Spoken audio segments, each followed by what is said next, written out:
अस्सलाम वालेकुम। पिछली वीडियो में हमने बात की थी निकाह परत के पहले 12 और आखिरी 3 कॉलम के हवाले से। पहले 12 और आखिरी जो 3 कॉलम हैं वो जनरल इन्फॉर्मेशन पे डिपेंड करते हैं, जो दूल्हा दुल्हन शादी जहाँ पे वाक़या हो रही है या दूल्हा या दुल्हन के जो वकील की तकरारियाँ हैं उनके नाम, माबलदियत और जो निकाह खां है उसके हवाले से मालूमात होती हैं। और ये जनरल इन्फॉर्मेशन थी पहले 12 और आखिरी 3 कॉलम में। निकाह परत के जो सबसे ज़्यादा अहम कॉलम जो हैं, जिनके ऊपर बहुत से जो कानूनी मामलात हैं और बहुत सारी जो पेचीदगियाँ हैं उनमें पैदा हो सकती हैं, जिनमें से कॉलम नंबर 13 से लेके कॉलम नंबर 22 हैं। ये जो कॉलम्स हैं ये समझ लें कि रीढ़ की हड्डी हैं निकाह नामे की परत की, और इनके बारे में जो मालूमात है या जो भी पेचीदगियाँ जो इसकी तहफ़्फ़ुज़ात हैं वो सबको समझ होनी चाहिए इनके बारे में। जो कॉलम नंबर 13 है वो उसमें हम महर की जो रकम है, जब हिजाब कबूल होता है ख़ातून की तरफ से, दुल्हन जो होती है हिजाब जब कबूल करती है, उसकी महर की रकम लिखी जाती है कि कितनी महर की रकम जो ख़ातून को है वो अदा की जाएगी। ये ज़िक्र होता है कॉलम नंबर 13 में। और कॉलम नंबर 14, 15, 16 में ज़िक्र होता है कितनी महर की रकम मुअज्जल है और कितनी गैर मुअज्जल है। मुअज्जल और गैर मुअज्जल के बारे में एक हमने पहले भी वीडियो बनाई थी, ये एक अलग सा एक टॉपिक है, फिर भी मैं आपको बता देता हूँ कि महर मुअज्जल वो होता है जो मौके पर अदा कर दिया जाता है, और महर गैर मुअज्जल वो होता है जो शादी के बाद जो अदा किया जाता है।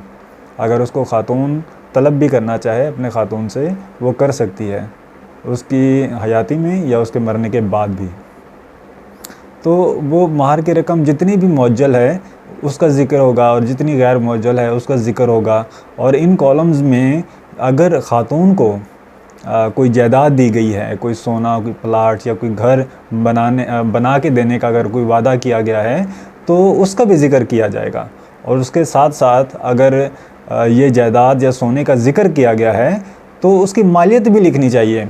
मिसाल के तौर पे अगर 10 तोले सोने की बात की गई है तो उस 10 तोले सोने की मालियत भी का ज़िक्र करना चाहिए।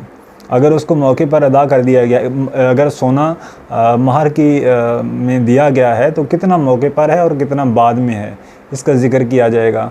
और अगर घर बना के देने का वादा किया गया है तो इसमें आपने ये बहुत ही ख़याल करना है कि इसमें आपने उस कॉलम्स में ही आपने जिस जगह पे दूल्हा ने मकान बना के देना है उसका हदूद अरबा भी लिखना है कि किस जगह पे वो बना के देगा। ज़ाहिर है अगर वो बना के देगा तो जंगल में तो नहीं बना के देगा ना। अगर आपकी डिमांड है किसी एरिया में तो वो उस एरिया को और उस जगह को आपने मेंशन करना है, उसका हदूद अरबा मेंशन करना है कि उसकी किस जगह पे वो बना के देगा, किस मोहल्ले में बना के देगा, किस यूनियन कौंसिल में बना के देगा। ठीक है ना, इसका ज़िक्र आपने ज़रूर करना है। और उसकी मालियत का भी ज़िक्र ज़रूर करना है, क्योंकि शादी के वक्त निकाह के वक्त तो सारी चीज़ें बंदा बस जल्दी जल्दी में लिख देता है, लेकिन ये पेचीदगियाँ जो होती हैं ये बाद में बंदे को ज़ाहिर होती हैं। बाद में पता चलता है कि कितना नुकसान हुआ किसी का भी, दूल्हा या दुल्हन का। बाकी जो कॉलम नंबर 17 है उसमें अगर शादी के हवाले से अगर कोई ख़ास जो शराइत अगर बताई गई हैं तो उनका ज़िक्र होगा। मिसाल के तौर पे अगर ख़ातून कहती हैं कि मैंने शादी के बाद इस जगह पे नहीं रहना, मैंने फ़लाँ जगह पे रहना है, तो उसका ज़िक्र किया जाएगा। बाज़ दफ़ा ये होता है कि ख़ातून चाहती है कि मैं अपनी तालीम को जारी रखूँ, अगर इस तरह की कोई शर्त दी गई है तो ये कॉलम नंबर 17 में आएगी। अगर ये शर्त रखी गई है कि ख़ातून शादी के बाद जो दूल्हा है वो दुल्हन को ख़ातून को नौकरी करने की इजाज़त देगा तो इसका ज़िक्र किया जाएगा। और कॉलम नंबर 18 सबसे ज़्यादा अहम है। कॉलम नंबर 18 इसमें जो दूल्हा है वो दुल्हन को तलाक़ का जो है ना तफवीज़ कर देता है, तलाक़ का हक़ जो है वो तफवीज़ कर देता है, अख्तियार दे देता है अपनी दुल्हन को कि जब भी तुम चाहो तुम जो है ना मेरी मर्ज़ी के बग़ैर तलाक़ ले सकती हो। ये दूल्हा जो होता है ये अपनी दुल्हन, अपनी बीवी को ये अख्तियार दे देता है कॉलम नंबर 18 में कि वो जब भी चाहे वो तलाक़ ले सकती है। ये हक़ दिया गया होता है दूल्हा का दुल्हन को। वैसे नहीं देना चाहिए ये हक़, क्योंकि ख़ातून जो होती हैं वो बहुत ज़्यादा जज्बाती होती हैं और जज्बात में आके ये ख़ातून जो है ये कॉलम नंबर 18 का जो हक़ है ये इस्तेमाल कर लेती है और सालसी कौंसिल में जाके एप्लीकेशन दे देती है कि मैंने ये अपना हक़ जो है ना इस्तेमाल कर लिया है, तो वो तलाक़ हो जाती है। ये हक़ नहीं देना चाहिए ख़ातून को, दूल्हा को, दुल्हन को। इसमें घर जो है ना बर्बाद हो सकते हैं।